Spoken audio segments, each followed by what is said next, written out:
Good morrow, my friends. Before we jump into this video, I wanted to quickly announce that I have a Patreon page. If you enjoy my videos and want to give a little extra to your favorite creature smith, DM Dungeon Mastery, come show me some love. It's in its early stages currently, but in the future, all of my patrons will be the ones voting on the creature reworks. I always appreciate all of you, whether or not you support me financially or just by liking, commenting, and subscribing. You guys keep me going, give me purpose, and inspire me with all of your kind words. Anyways, let's get back into the video. Ankhegs. Good day, everyone. DM Dungeon Mastery here again with another creature rework. This creature was the most requested from our last poll. It is the Ankheg. Now, before I get into this rework, I just want to read an excerpt from the 2014 Monster Manual on the Ankheg. So, it states that an Ankheg resembles an enormous, many-legged insect. Long antenna twitching in response to any movement around it. Its legs end in sharp hooks adapted for burrowing and grasping its prey, and its powerful mandibles can snap a small tree in half. That's a pretty cool tidbit of lore. The other things that it states, it just tells you what they'd like to do, where they like to lurk underground. They're banes of field and forest. They destroy their environment, so they truly are a monstrosity. They burrow these large tunnels through the earth, and they leave these narrow passages that are partially collapsed tunnels, which allow farmers to identify them as the tell sign that that is an Ankheg. The 2014 Ankheg, however, is a little bit lackluster in terms of its stat block, so let's look at that first before we look at my creature. And hello darkness, my old friend. I've come to speak with you about how horrifically boring the Ankheg stat block is. So, looking at this, I'm pretty sure what Wizards of the Coast was trying to do was make this a horde monster that you would swarm your players with and make it a little bit more formidable than the average horde monster. But it sits right in the middle of interesting and boring. They tried to have one stat block cover all of the Ankhegs as a whole, which is a problem. I don't know why in 2014 they just decided to never do variant stat blocks ever again with 90% of the creatures in this book, because there's usually just one type, that's it, that's all you get. So my approach was to make the Ankheg through its different stages in life with an additional extra Ankheg at the end. Very interesting rework coming up here in this video, but let's look at the 2014 one first before I get too ahead of myself. So it's a large monstrosity. It's large, keeping that in mind. So this is a horse-sized cockroach monster with praying mantis arms. Its armor class is 14. It has natural armor, makes sense. It's got a chitinous shell, according to the artwork, but while it's prone, its armor class is lower. So that makes me think that when it lands prone, it exposes its weak underbelly. I don't see anything about that in its lore anywhere, but that's what I'm imagining. It has its chitinous shell above it is tough, but then you knock it down and you can hit it where it's squishy.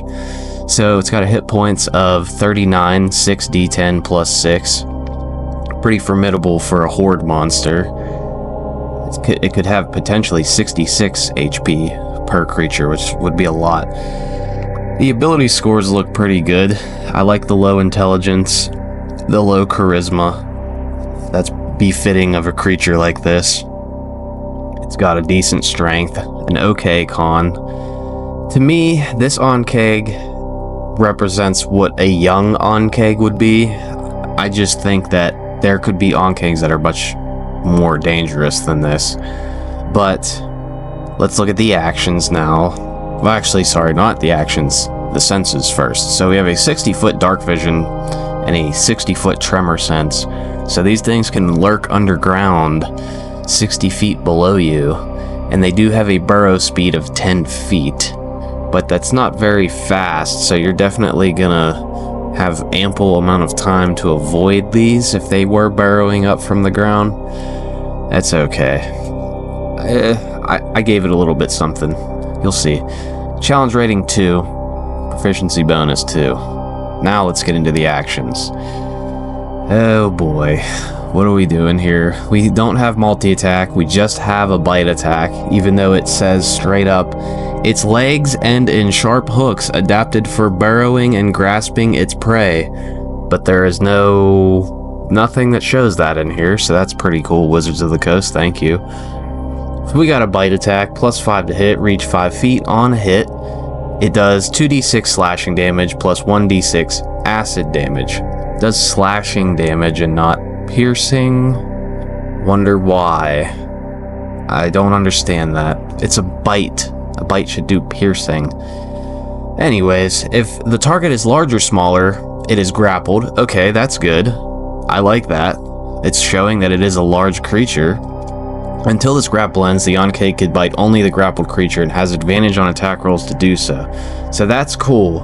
At least they showed that its size can overpower creatures of its size or smaller. That is a good thing. I give them credit where credit is due. I do like my grapples from creatures that are big. And then we have an acid spray attack. So the acid spray is a pretty interesting ability. It sprays a 30-foot line of acid that covers 5 feet of wideness. I said that in a really roundabout way. It's a 30-foot long, 5-foot wide line of acid that it sprays from its mouth, provided that it has no creature grappled. That's a weird thing, because you would think if, you know, something's grabbing you and it has you right up and on it, it could spray its acid on you, but it also does kind of make sense at the same time because the Ankheg is not resistant to acid, so it could actually hurt itself with its own acid, which is interesting. Kind of begs the question, how does it have the acid inside of it if it could hurt itself with its own acid? I don't know. I guess you could just say the inside of its stomach is lined with a specific saliva that makes it resistant to acid, which, if your players harvested this saliva, it could give them a potion of acid resistance or something. Just a little thought. But anyways, this line of acid requires a DC 13 dexterity save, or you take 3d6 acid on a failed save, or half as much on a success. So that's a cool ability. It has 2 decent actions, though it just seems like they tried to cram at least 5 different abilities into one stat block on under 2 different actions.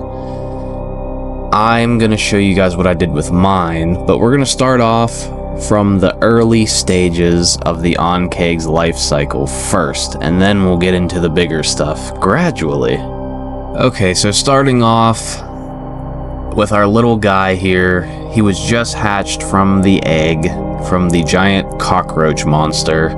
This is an Ankheg Broodling. So I've seen other people's renditions of these online, but I think a lot of them get it wrong because the broodlings are the smallest ones. These are like the larvae almost. Well, one step above a larvae. So the broodling is just your classic, very low level creature. It is essentially a juiced up cockroach monster. So I'll show artwork on the screen that I got the inspiration from, and I looked at some of the lore, and I seen like AJ Pickett speaks about their life cycle in his video on Ankhegs. So if you want to learn more about this, you should go watch his video. He's much better at explaining stuff than I am. But these little things are, you know, freshly hatched from the egg, and they crawl out. These actually don't tend to attack stuff without bigger Ankhegs nearby. So these will typically hide and wait for the big ones to drag the food in so they can then eat it. But if you could come up with a reason for why, they do have a stat block for what they would do. So these just have 1 hit point. They have 12 armor from... They get 1 from natural armor, and then their dexterity bonus gives them 1, so that gives them 12. So they scurry around like these little nasty cockroaches, just really big cockroaches. They're tiny, so you have to imagine, like, if you stood one up from top to bottom, it'd probably be about the size of a Monster can, Monster Energy drink, or in D&D terms, probably about the size of a fairy from head to toe. So they're pretty sizable, but they're not really big. Terrifying if you've seen one in real life, obviously. So they have 1 hit point. You know, you smack one, they get squashed. You could run these as a horde pretty easily. 15 feet of speed, that's pretty fast for a really small hatchling baby-esque creature, but I'm picturing in my head just giant cockroach scurrying around, real nasty, real creepy. Now these stats aren't anything to write home about. The only stat that they have a positive in is dexterity. Everything else is really low, but it makes sense. These are hatchlings essentially.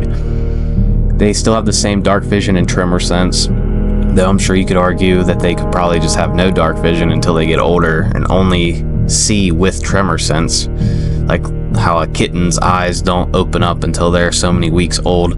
But these are CR 0, they're worth a measly 10 XP, proficiency bonus of 2, that's as low as you can go on a creature. And then they have 1 singular action, very simple, it's a mandible crush. They have these little tiny mandibles. On a hit, they deal 1 bludgeoning damage and 1 acid damage. So these have a +0 to hit, so it's a straight roll. Whatever they roll, that's what it's gonna be, okay? Not too much to write home about. I'm actually going to add, now that I'm looking at this, because I did it for the next creature, these get advantage on attack rolls that other Ankegs are grappling. So creatures that other Ankegs are grappling give these creatures advantage on the attack roll. I actually overlooked that because you're going to see in our next version of the Ankheg. Let's get into it. Alright, let's get into this. This is possibly my favorite rework out of the entire Ankheg line because it's actually a double rework in one. So this creature doesn't exist in 5e. There's no swarm of Ankheg Broodlings. The Ankheg Broodling doesn't exist in 5e, but it exists in 4e, and I'm pretty sure probably exists before that. I didn't really delve back that far. So this is a swarm creature, but I'm reworking how swarms work. I might as well, now that I'm here and I finally get to work on a swarm creature. So you'll see with the hit points, they have a bloodied condition, just like the regular swarm, but I like to add the actual number in there for those of you that don't want to do the math like me. I hate math. I don't want to do it in my head. I do everything with a calculator. But, so you'll see, you know, its hit points are 27. Now that's for the average, so if you roll the hit die, that bloodied thing is not going to be relevant for you. You're going to have to make that yourself. But, got the same speed.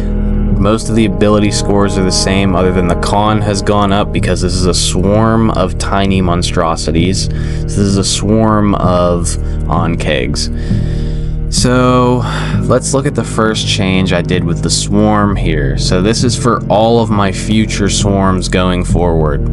The swarm can occupy another creature's space and vice versa. That hasn't changed. It can move through any opening large enough for whatever the swarm creature is. This is the tiny Ankheg Broodling. The swarm is resistant to damage from single target attacks, such as a weapon strike or a spell that targets only one creature. But it is vulnerable to damage from effects that affect an area, such as a fireball spell or a flaming sphere's aura. The swarm can't regain hit points or gain temporary hit points. So, if we look at the hit points at 27, that's assuming that there are 27 Ankheg Broodlings in this swarm. So, every time it loses a hit point, just imagine that's one of the broodlings in the swarm getting killed. Now, this makes it a much more versatile creature that makes more sense. This is how it worked in 3.5. Mostly, they were vulnerable to area of effect, and you couldn't target them directly. You had to hit them with an area of effect, or use the flame of your torch, something of that nature. Thank you to my old dungeon master for helping me with some 3.5 questions. Now, moving on from that, it's gonna get even crazier here, because if you've ever seen the movie The Mummy, one of the most iconic scenes in that movie is when the excavators are running from the horde of scarab monsters, and the scarabs crawl over the guy and they completely eat him alive. Completely just decimate him. Now, in D&D 5e, if you have a 30 armor class with just plate armor on, let's say you're not even wearing a helmet, you just have magical armor. If a swarm goes into your space, they don't have a very high to hit. So that's the first problem.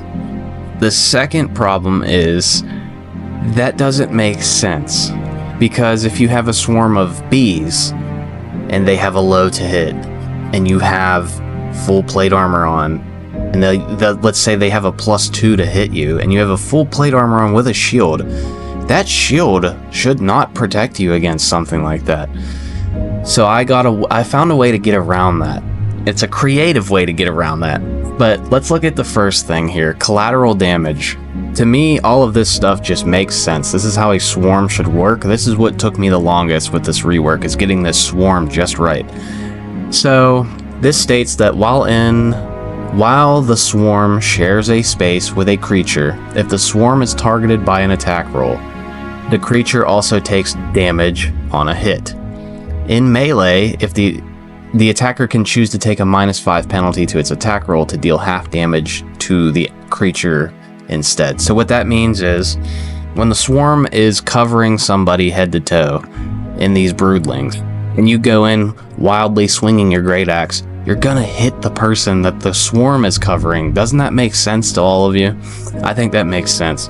But instead, if you want to take the -5 to hit, that's like you narratively word that like, instead of the barbarian running in wildly swinging his axe at the wizard who is covered in spiders or whatever he's covered in, he now takes a slower, more methodical swing and tries to cleave off the ones that are, you know, on his shoulder or on the top of his hat or something like that. But yeah, that's what I came up with for that. So the creature is gonna take damage no matter what, but it'll take half damage if you take the -5 penalty, and then you actually hit. But if you miss, you just you deal no damage. But that's only for things that target the swarm when the swarm is in the space of another creature. Now, let's move on to the next thing, infesting swarm. So this is an interesting one. This is adding an entire new condition into the game with swarms. It's a swarm-based condition, if you will. This is when the swarm moves into a small or larger creature's space, or starts its turn there, it can choose to infest the target. So this is going back to the scarab analogy. When the guy trips and falls when they're running down that ramp and he gets absolutely covered head to toe in scarabs. You can't... It didn't matter. If that dude had plate armor on, it wouldn't matter. In medieval times, whenever they would lob beehive nests into heavily armored knights, that full plate armor is not going to protect you. They're just going to fly in through the little kinks in your armor and get into you and start stinging you. But anyways, let me stop for a second. So, it can choose to infest the target. If it does, roll 1d4 to determine the number of creatures infesting the target, which takes 1 piercing or bludgeoning damage. It's up to you to decide. It depends on the swarm, but for the Ankheg Broodlings, their mandibles are crunching you, so it's bludgeoning damage. So the creature takes 1 bludgeoning damage and 1 acid damage per infesting creature each turn. The swarm's maximum HP is reduced by the number rolled on the d4. So let me do the TLDR of this. Every time when the swarm moves into another creature's space, creatures start infesting that creature. Okay, so the broodlings can start infesting the wizard when they go into his space.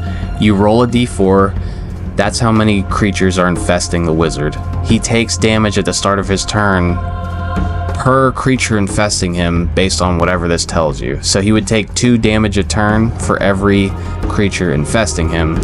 then you subtract health from the swarm, because that's like the creatures are leaving the swarm as a whole, so it's getting more damaged, quote unquote. It's not actual damage, but that's what's happening. So now, even if you have 30 armor class fighters with defensive spells and whatever have you, you're not getting out of the swarm swarming you. That just makes sense to me. That makes swarms actually unique, and it actually makes them function like a swarm now.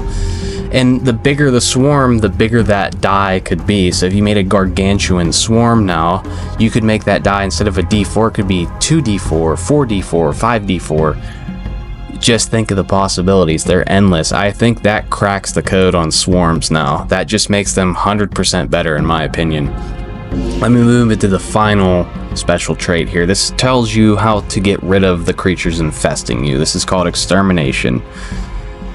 So, infesting broodlings can be individually targeted with spells and automatically fail all saving throws. So, all damage dealt to a creature with the infested condition from sources not hostile to the swarm.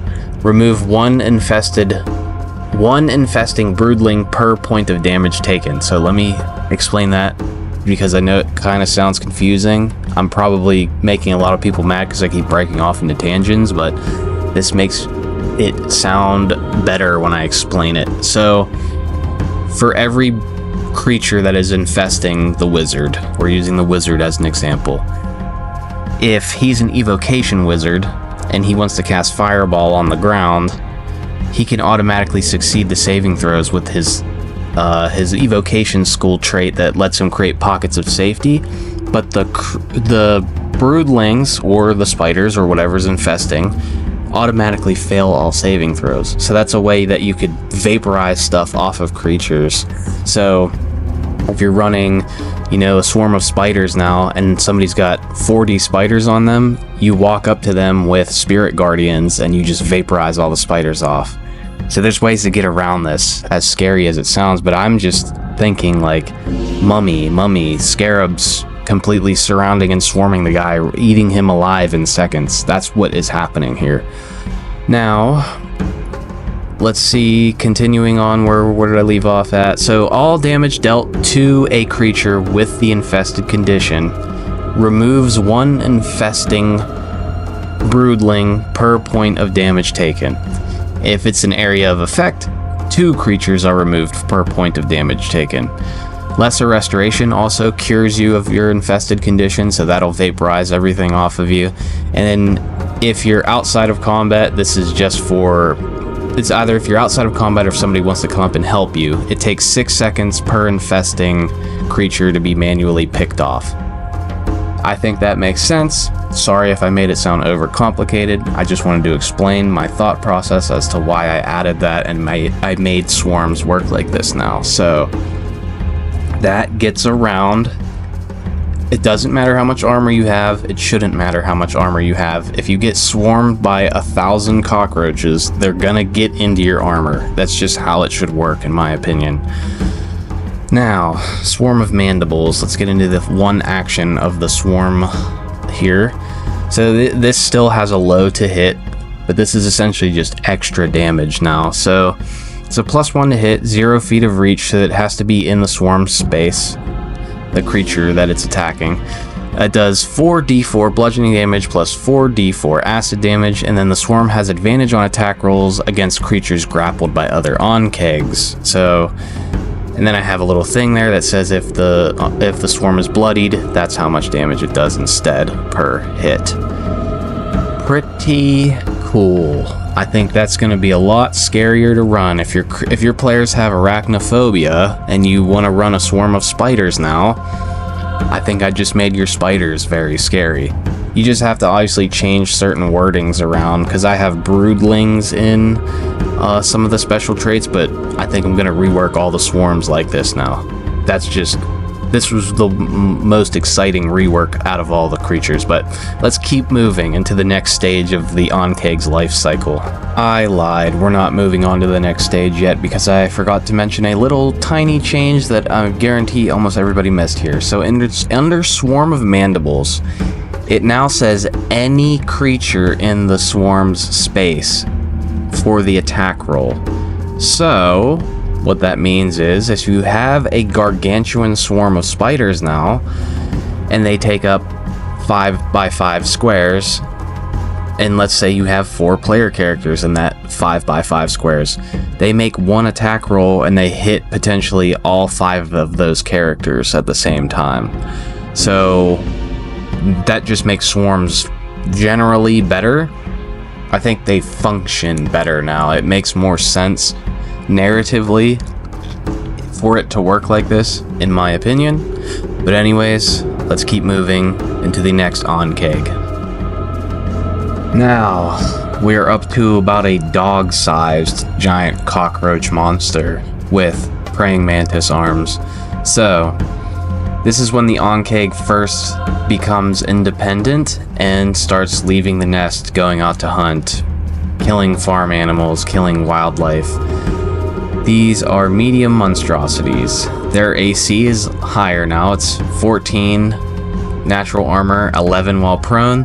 You can see that's about the base monster manual armor class. So their health is much lower. It's 22.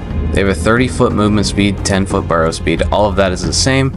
Their ability scores are a bit higher than the Broodling, but not by too much. These are still juvenile Ankhegs. These are not the end-all be-all. These would be like the drones until they get into a larger size, but sort of making it like, oh boy, these are getting increasingly worse. But you could make a swarm of these Ankhegs too. I don't know how a swarm of bigger creatures would work, but so let's get into the first trait here. We have exposed underbelly. This is an actual explanation as to why when the Ankheg is prone, it has less armor class. So it says that when the Ankheg is prone, its weak underbelly is exposed. It has disadvantage on attack rolls, and its AC is reduced by 3, already included. So you can see if you look at the armor class, it's already calculated for you. But I also added that it has disadvantage on attack rolls. So creative player characters that can somehow trip Ankhegs and get them to expose their weakness, you know, they're not going to hit you as easily until they stand up on their turn. Let's look at the actions here. The Ankheg Nymph makes 2 claw attacks. And here's the first change. Raptorial claws. That is the name of a praying mantis's claws. They're called raptorial claws. So I wanted to make them sound unique. So I gave them that. Only a +3 to hit, 5 feet of reach, 1 target, 1d6 slashing damage. On a medium or smaller creature, though, they have to succeed on a DC 11 strength save. On a failure, the creature is grappled. While grappling, the Ankheg has advantage on attack rolls against the creature, but can attack only it until the grapple ends. Makes sense. It gets 2 attacks, both are claw attacks, and if the creature fails to save, they get grappled. I think that looks good. It fits with their artwork.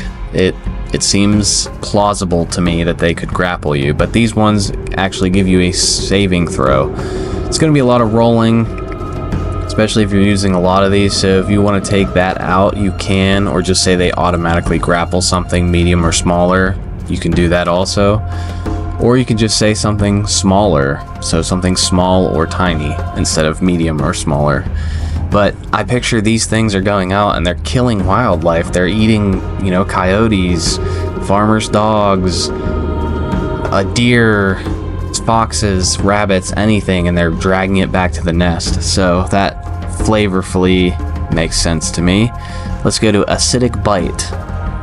This is the higher damage attack for when it's actually grabbing something. So this does 1d8 piercing damage plus 2d6 acid damage. So this is not the big mandibles that can chop a tree in half. That is the next ability, but this can only be used if it's grappling a target because it has a reach of 0 feet. I think that makes it more in line, you know, with other abilities, and it does more damage than a single Raptorial Claw, but you want to probably get the claw attacks in first and then continue to bite something once you have it grappled. And you can notice also that the Ankheg Nymph cannot spit acid anymore. The final ability is Mandible Crush. This is where the mandible, the actual big chomping mandible, comes in. So this does 2d8 bludgeoning damage on a hit. Medium or smaller creatures must make a DC 11 con save. On a failure, they are hindered. Their movement speed is reduced by 5 until receiving magical healing until the end of their next turn. So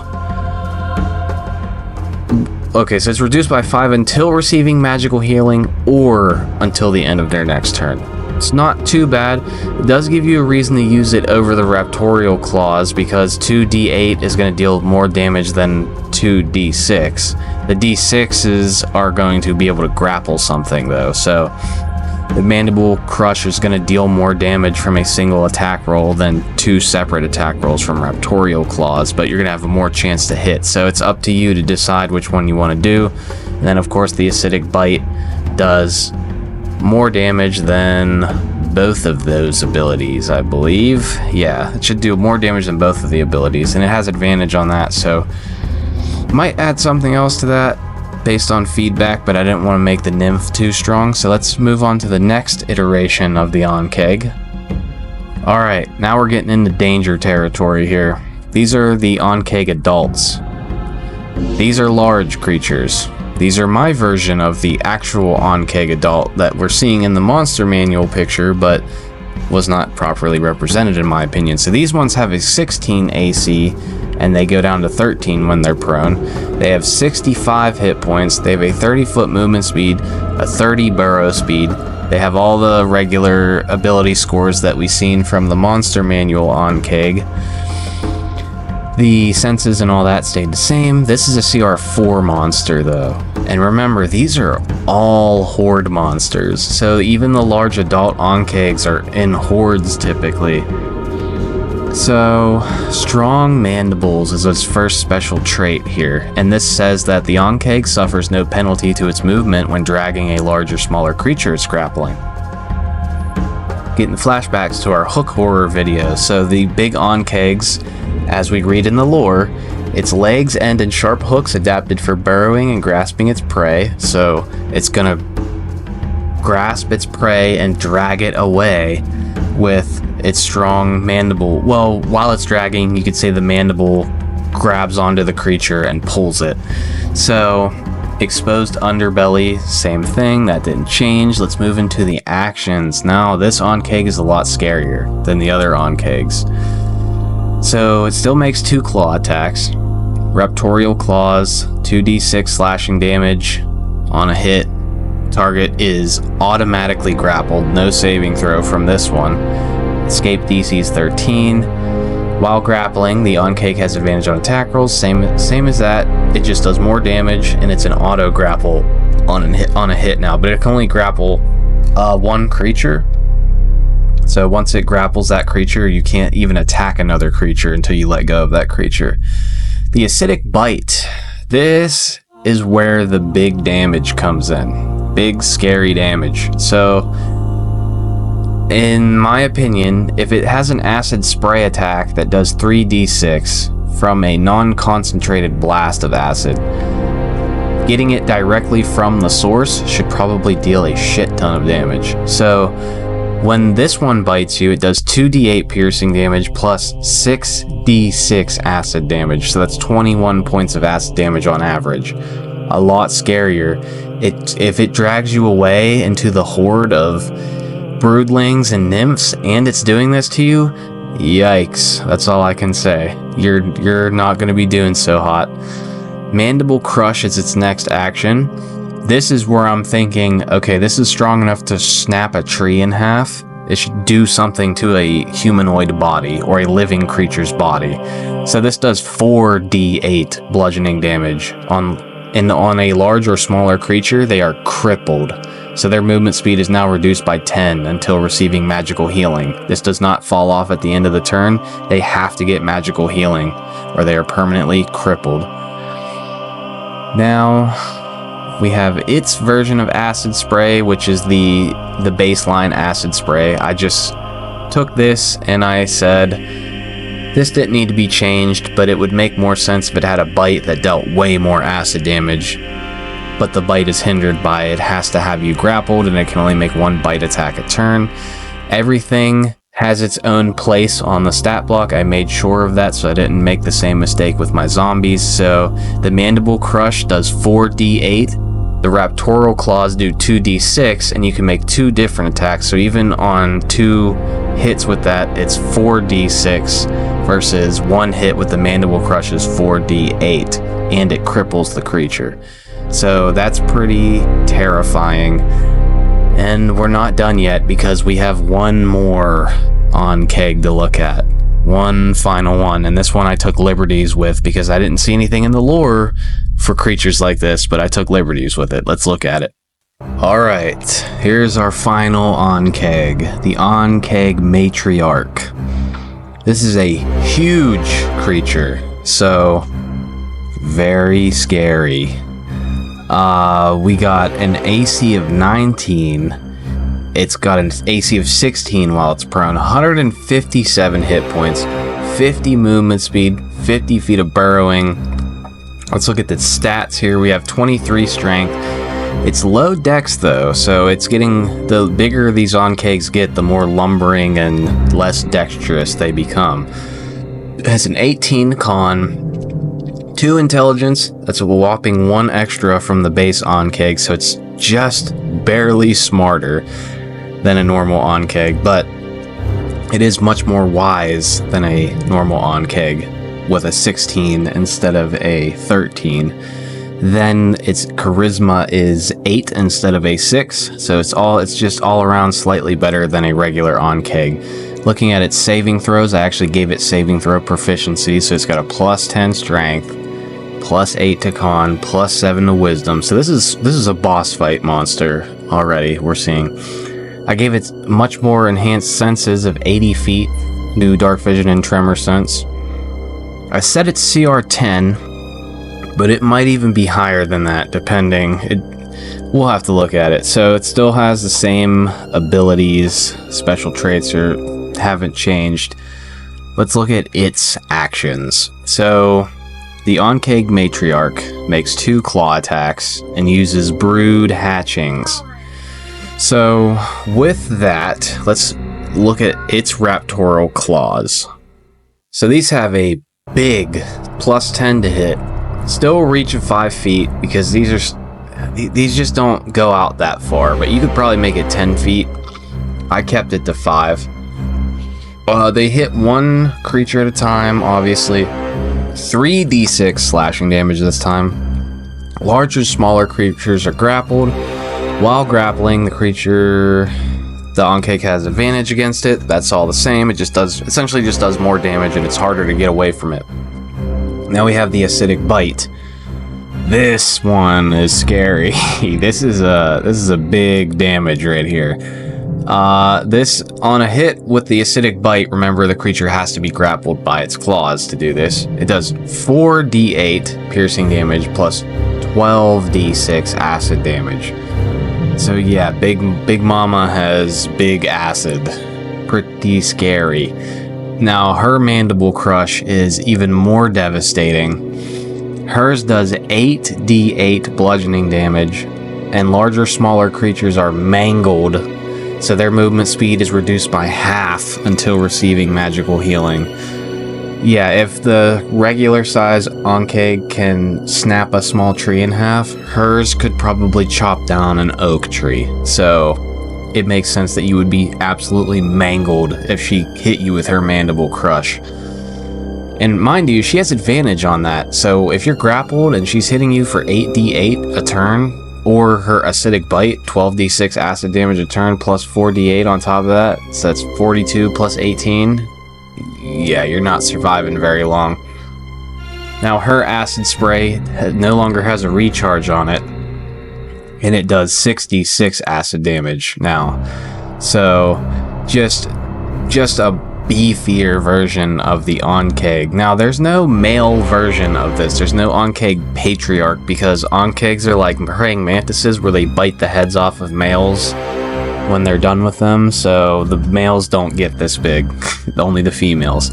Let's get into the first 3 times a day ability. This is Brood Hatchings. Now, this is a fun mechanic when you're fighting a matriarch, so keeping in mind, you're going to be in a nest if you're fighting one of these, surrounded by hundreds of Ankhegs that are coming out of these little burrow holes. The Ankheg Matriarch can lay 1d8 clusters of eggs in a 10-foot radius around it.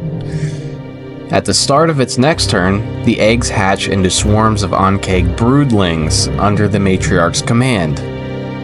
So you would use my Broodling stat blocks. Swarms of Broodlings, sorry. You would use the Swarm stat blocks. Terrifying. But this kind of turns it into a mini game because the eggs can be destroyed with 15 hit points of damage, preventing the Broodlings from hatching. So, same thing. Broodlings are always going to be weak to AoE. You throw a fireball in there, it deals at least 15 points of damage in an area of effect. It blows up all the eggs. None of the eggs hatch. Let's look at the bonus action here. We have a Mark of the Matriarch. What this does, it's a recharge 6. So the Matriarch releases a potent pheromone that marks a target within 60 feet. For the next minute, all Ankhegs within 60 feet of the Matriarch have advantage on attack rolls against the marked target. So that's pretty scary. They get marked for death, essentially, but this effect can be removed with prestidigitation or similar magic that can alter the scent. And let me give you even a second thing for that. So let's say your characters harvest this pheromone and they want to use it. I would say the Ankhegs probably know not to attack one another. So if the pheromone was on another Ankheg, they probably wouldn't attack each other. But let's say you wanted to use this pheromone on another creature that you needed to fight, like a dragon. Like you lure the dragon down into this wide open area and you start dousing it with this pheromone and you just summon all these Ankhegs out of the ground to attack the dragon.